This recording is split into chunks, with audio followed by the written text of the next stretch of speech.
Oh, reader, come closer. We are here today to talk about my November wrap up, the penultimate wrap up for the year 2025.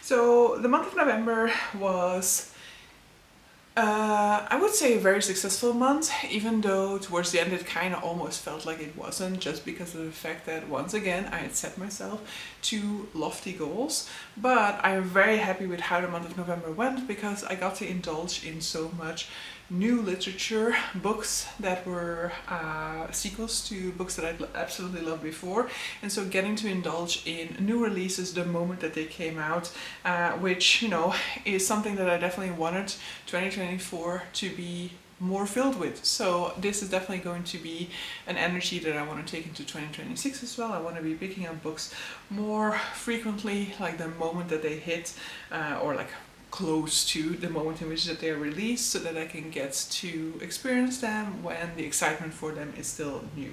But so let's just go over what I read. The first thing that I read in the month of November, and it's already like super vague to me what my reading experience with this was like, and so I gotta say that it wasn't necessarily all that positive. I mean, I'm happy that I experienced the book, but it's not like I really enjoyed my experience with it, or that I have like a lot of takeaways from reading this book. But that is a classic, and that is Madame Bovary by Gustave Flaubert. So this is a French classic basically about a woman who cheats on her husband in... does it say which century this is? No, it does not. It's a 19th century book, so let's just assume that it's something like that, 19th or 18th century. And so basically we look at this doctor. He's basically a boy who's basically doesn't really have much talents, but somehow through the sort of like ambition and expertise of his mother, he's kind of pushed into a prestigious occupation like being a doctor. And upon one of his visits into the country, he like meets the daughter of one of his patients, and she is basically going to become his wife. She is going to become Madame Bovary. However, Emma is very quickly sort of like disenchanted with the life that she has now stumbled upon, and with her circumstances and the dullness of life with her husband, and so she starts to be attracted more to some of the flashier characters in her surroundings, and so there are like two love affairs within the pages of this book. And yeah, this is a book about a fallen woman. It is a tragedy, and yeah, that's about it. I've really wanted to read this for a long time because of, being a book about a woman stuck in her circumstances, but it definitely was a little bit of a difficult read, because of the tragedy that hangs over this entire book, and the way that you feel the impossibility of Emma's circumstances, and the way that she's also like digging a deeper hole for herself. There's this character who, for example, seems to at the very least kind of be on the know or suspect what is going on, and he is basically pretending to be her confidant to some extent, where she can go to him in order to acquire certain possessions for her that she wants. But the further along within the book we get, the more that she's actually using funding that the household does not have, and the more like she gets into desperate financial straits because of the instigations of this other character, and the way in which this other character kind of keeps on pushing her to ask for more from him, or pushing her to make risky financial decisions, and kind of gets permissions to have this guy run some of her finances for her. So yes, a frustrating read because of those things. And just one that's ultimately I kind of went through the experience, but I didn't necessarily like have a lot of thought during the process, or really enjoyed the experience. And so that it's just one that like, yes, now I can tick off basically. Next up, I finished a reread, so I started this one in October and I was definitely desperate to get to it in time because I needed to be done with this in order to go into all of my sequels for the month of November, and that is The Will of the Many by James Islington. I do have a full recap as well about this first book in the Hierarchy series, and I'll talk about this one and I'll talk about the sequel in a non-spoilery way afterwards, because this is not the exact order in which I read them, but that just makes most sense, of course. The Will of the Many is a series in which we're looking at a character called Viz. Viz is a young boy who basically has a past that he is hiding from the world because he was basically royalty, his family was assassinated, and so now he is living within the society that has caused the destruction of his family, but he cannot let them know who he really is because that would jeopardize his own life. And so he's just cruising by trying to have a low profile in order for him not to draw the attention of the Empire, and just try to gather enough funding for him to be able to escape this system, because this system is very much a hierarchical system that sees the lower classes basically kind of ceding their will or part of their life force, let's call it, to those above. And so basically every person within the pyramid is getting power from more and more people, and up until a certain age you don't have to get involved within this scheme. However, from a certain age onward it is impossible to escape this structure, and so when he becomes 16, I think, I'm not entirely sure, it will be impossible for him to avoid seeding, and so he's basically building up funds for that day. However, his plan is kind of sidetracked when he does, after all, draw the attention of a little bit of a higher up person within the hierarchy, and the story goes from there. Through circumstances, he has to go through sort of magical academy where they train young people to optimize their use of the will in order to prepare them for sort of higher position within this empire. Really enjoy The Will of the Many. The Will of the Many is a 5-star read. It was one of my favorite books of 2024. I never made the official list, but it definitely was up there together with The Silver Blood Promise. And so yes, I absolutely adore the character of Viz. And without going into spoilers, I will also talk a little bit about the strength of the few.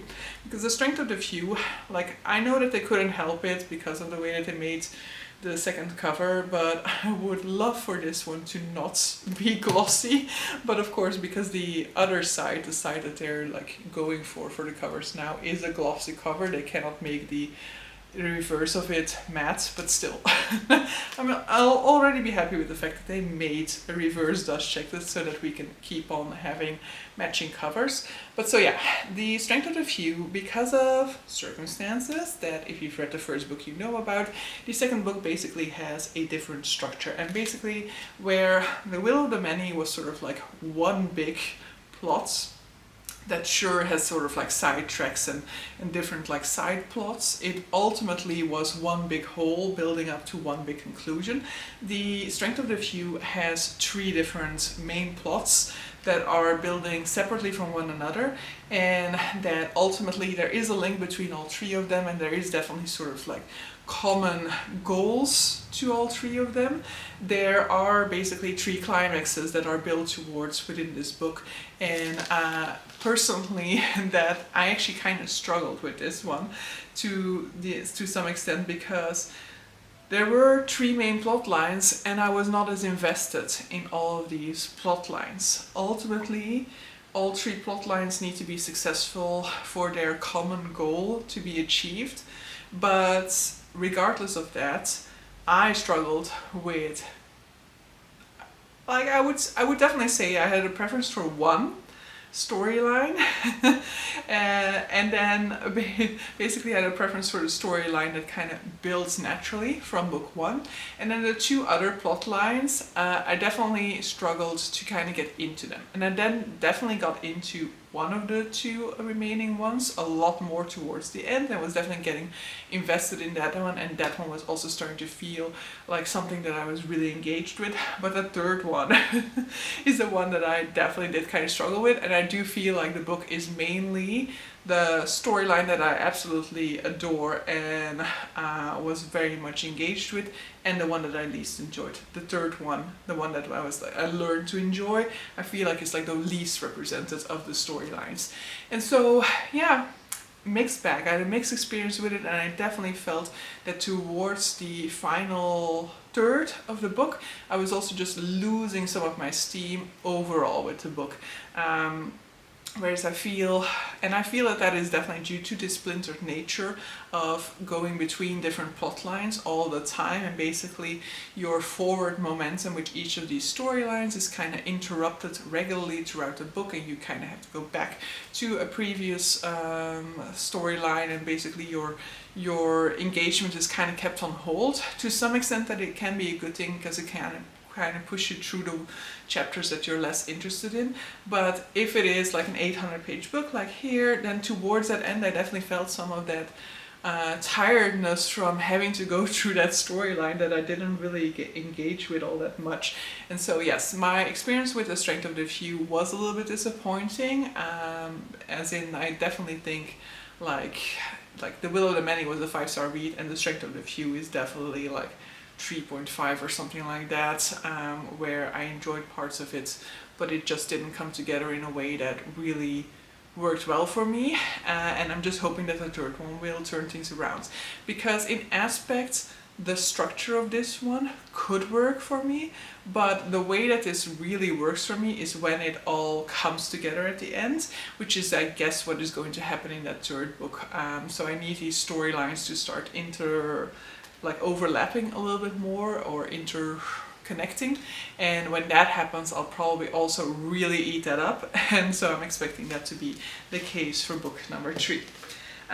Next, I also read Voyage of the Basilisk, the third book in the Memoirs of Lady Trent series by Mary Brennan. This is a series about a woman who is basically sort of like pioneering the field of dragon study, especially as a woman within the field. And so she's a woman in, let's say, a sort of like Victorian era England, and so she's claiming a position for herself in a society that definitely sees the position of woman being at home, taking care of the kids, and just existing and basically getting out of people's way. She is somebody who's very much going to take part, take action, use her intellect, develop her intellect, take charge, all things that are not self-evident for a woman at that point in time, and then combine all that with dragon lore, adventures, travels, learning new cultures, interacting with new cultures, sort of like miscommunication as a result of that. And yeah, I really enjoyed this series a lot, and I'm very much looking forward to continuing on. This was a great entry within the series again. I definitely feel like for me these books are like really enjoyable, but they're not like amazing. They don't really stand out in the way that like I finished and I'm like, oh my god, that was an amazing read, but I do really enjoy them and I love the experience of reading them, and so I'll definitely be continuing on. I think it is about time for another sequel. So I don't have my copy yet, because my copy, unfortunately, something went wrong with the sort of like text issuing for it, and so it tried to make its way to me, then the Belgian customs wanted me to pay too much for it, and so it was sent back to UK and is hopefully gonna make its way back to me soonish. But so that is the Blackfire Blade by James Logan, the sequel to The Silver Blood Promise, which I mentioned earlier was my favorite book of 2024, and so yes, the Blackfire Blade, loved it. Blackfire Blade did what unfortunately The Strength of the Few could not do, and that is it matched the experience of book 1. The only difference is that book 1 I didn't expect to love that much, and so it's kind of like a little bit elevated in my memory because of it being a surprise, whereas with this one, of course, I expected to absolutely love it, but I also absolutely loved it. It's just that when weighing the two, the emotional side of the surprise just makes the first one win out on me. But of course, I should also then definitely say that in defense of The Strength of the Few, the Blackfire Blade basically managed to rinse and repeat the experience of book 1. It doesn't necessarily step outside of the the frame that it is set up in book one, whereas the Strength of the Few definitely takes much more risks in that regard. So it is also a much more likely scenario for you to dislike book two, because it is quite different from book one in setup and in structure. So The Silver Blood Promise by James Logan is a book in which we're looking at a character called Lucan. Lucan has basically disgraced his family name and has been expelled from the academy when he entered into a duel, and when when his opponent ended up dead in the process. And so he's basically just whiling away his time now, drinking, gambling, when the news reaches him that his father has been killed. And this sets him off on a journey to another new city, where he's going to try and figure out how why his father was killed and who is potentially involved in the plotting. This sets off a much bigger plot. He gets embroiled in a much bigger conspiracy that involves also certain mystical characters, like the Faceless, I want to call them. I'm not entirely sure. The Faceless and the Pharaoh in any case, because his father was like a pharaoh. How do you want to call that?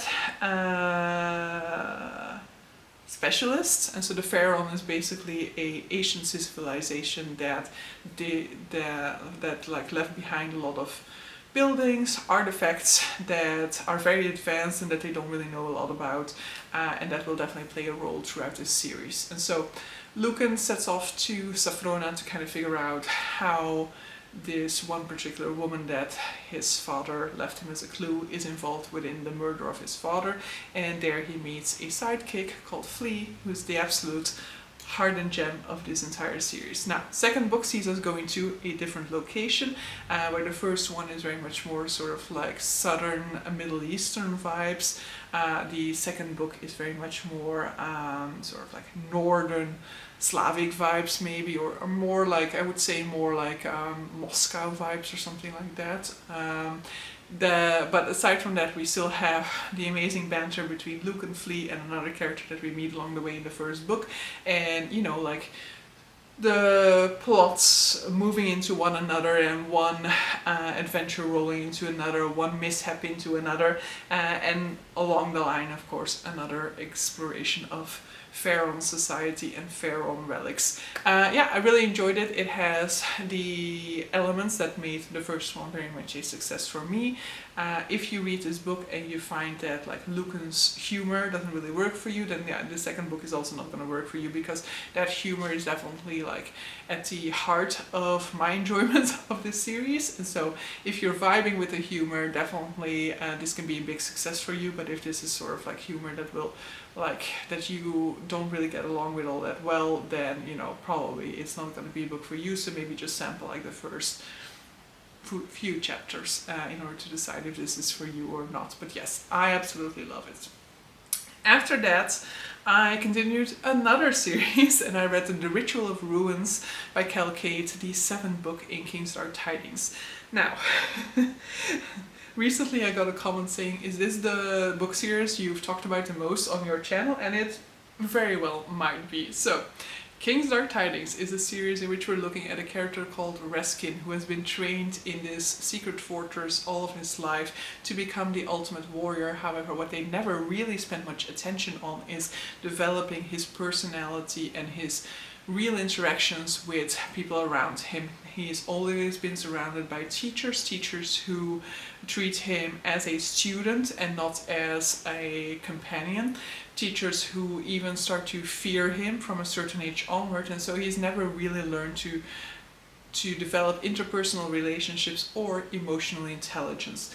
Upon his graduation, he basically is given instructions to slaughter all of his teachers, and a massive battle ensues in which not only his teachers but also his masters end up passing away. And so he is basically let loose into the world with no real idea about who he is, what his intention was.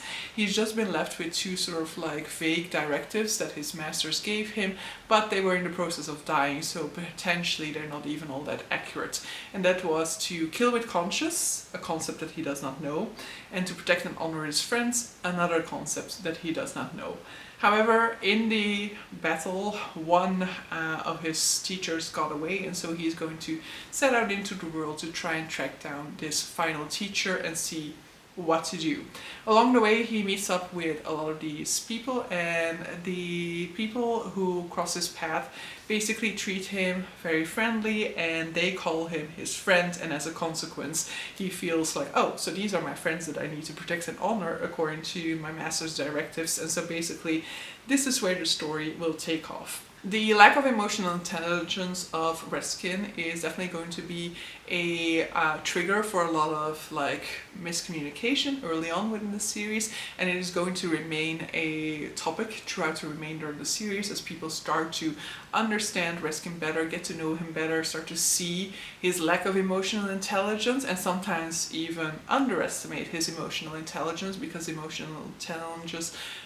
his emotional intelligence will definitely be developing throughout the series. And so yes, I love the 7th book. I mean, I didn't love it as much as I loved, for example, the 2nd book is my favorite book within this series so far, but we are kind of moving back towards a better place because the last 2 books, I think, within the series have a splintering of our core cast, because over the books we've definitely developed a bigger cast of characters, and so we saw more characters kind of splintering off into different plot lines, and I definitely missed the interaction. So I guess we see a pattern here that what I didn't like about Strength of the Few, I also didn't like about the previous 2 books in King's Dark Tidings, and so we're seeing people kind of make their way back to one another within the 7th book of King's Dark Tidings, and so I am definitely enjoying that. I don't know whether I enjoy the feeling of the series kind of like continuing and continuing and continuing,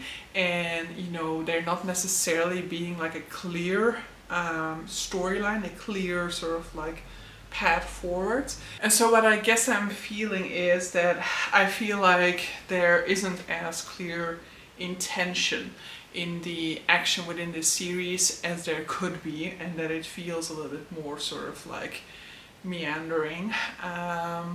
But I am still enjoying the experience. I love the audiobooks, so on that side I don't necessarily want the series to end neither, but I definitely do think that like it might be something that my love for the series might dwindle down if this like continues for a long period of time, if I keep on feeling like if I start to feel like, yeah, it's just like, if it starts to feel too sort of like adventure of the day for me, because that is a structure that I also don't really like. So yeah, my unhinged commentary on King's Dark Tidings.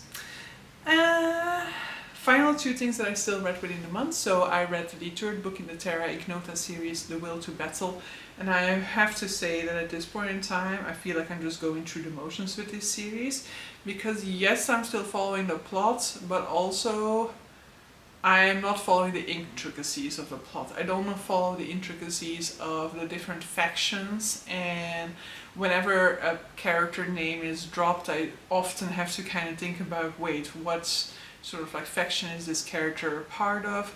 When certain bombs are dropped I don't understand the implications unless they are explained to me, and I feel like this book occasionally expects me to understand the implications even though I don't understand the implications.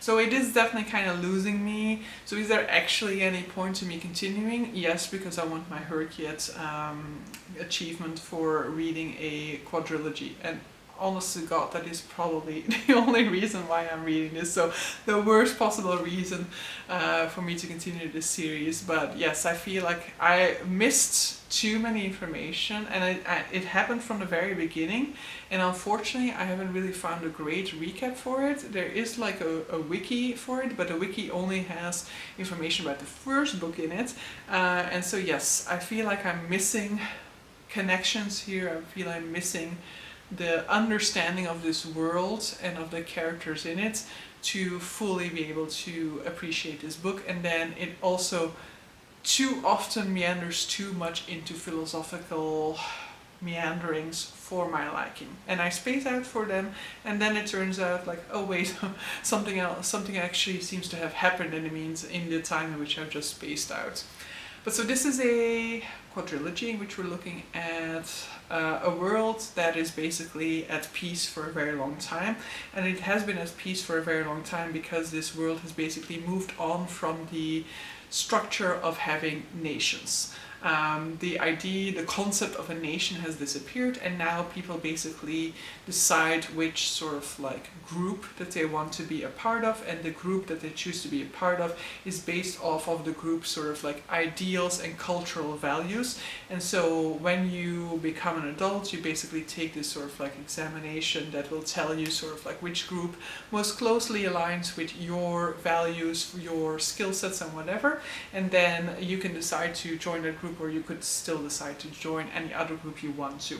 And we are following our protagonist, Mycroft Kenner, in this particular series, who is going to be our narrator.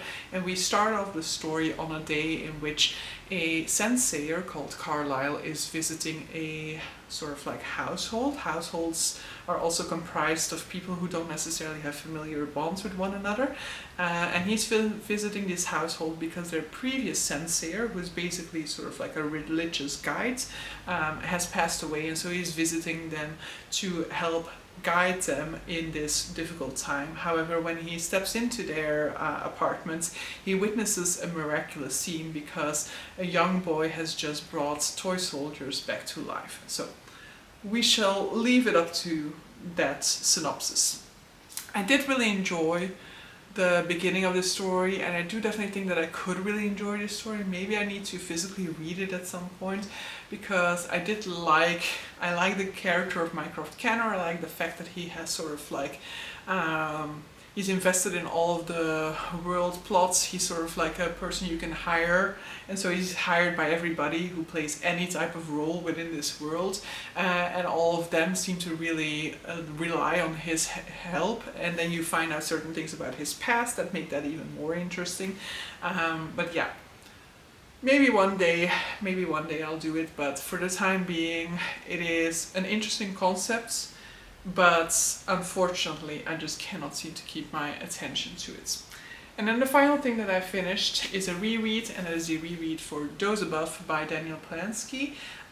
This is a duology, and so this is a series in which we're looking at another sort of like, this is a series in which we're looking at the simmerings of rebellion and potentially war within a society that is heavily segregated by those above and those below. So the majority of our story is set within the Roost, which is basically a city created by these beings referred to as the Others. They seem to be quite humanoid. There is also some sort of an association with birds that I don't fully understand. And the main difference is that they have 4 fingers instead of 5. But they are basically like super powerful, and it takes like a ton of humans to be able to bring one of these others down, and there's basically only one character within the book who's actually done so.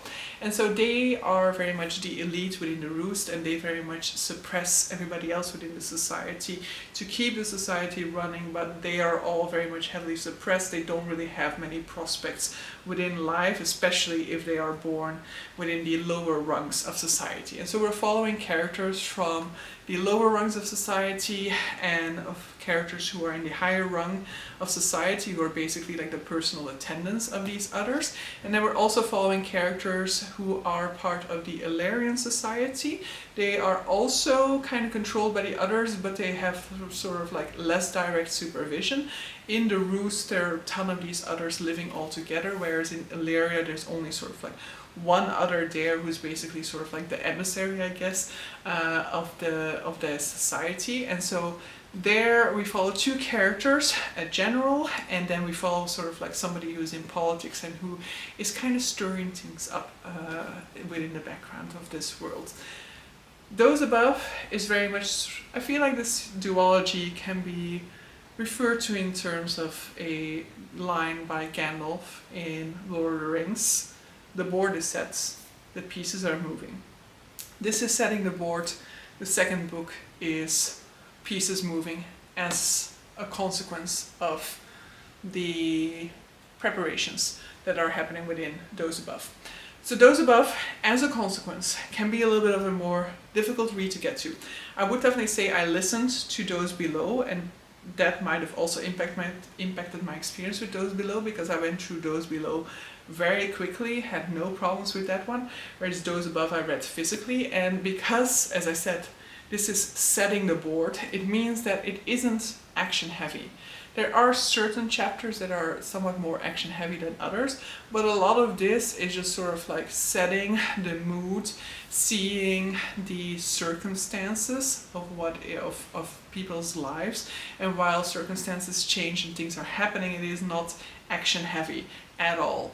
And so that can definitely also be a little bit more difficult in terms of like flying through this book. This definitely was a book that took me a little bit longer to process, and especially I didn't really process the fact that it was taking place in 2 different places for the longest of times, because I feel like in both perspectives they talk about the others, they talk about Illyrians, they talk about the Marchers, and so the world behind us and the different peoples in it and their relationship, it took me forever to get this clear.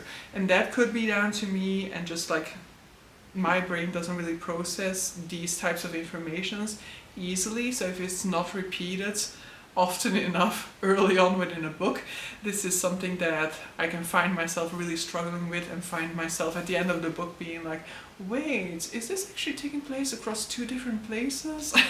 Whereas probably that was made clear from the beginning, it's just something that my brain didn't really catch on to. There's also no map. I will definitely say that I never consult a map, but a map could have potentially helped me out in the moment in which I was starting to feel like, hey, is this actually taking place across different locations? That could have potentially helped me out at that point in time. But so yeah, that is my reading for the month of November. So yeah, I shall have some stats on the screen. I don't actually personally remember the stats.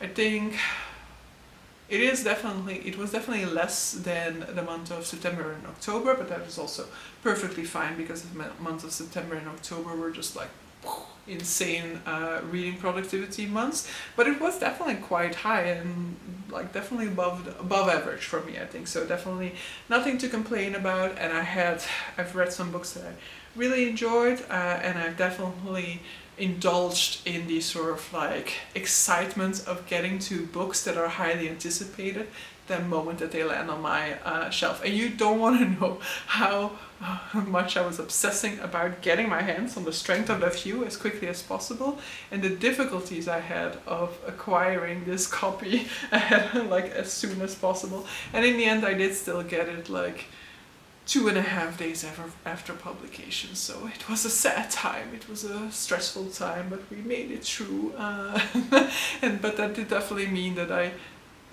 wasn't able to like fully read it the moment it arrived on my doorstep, because I had to combine it with work hours.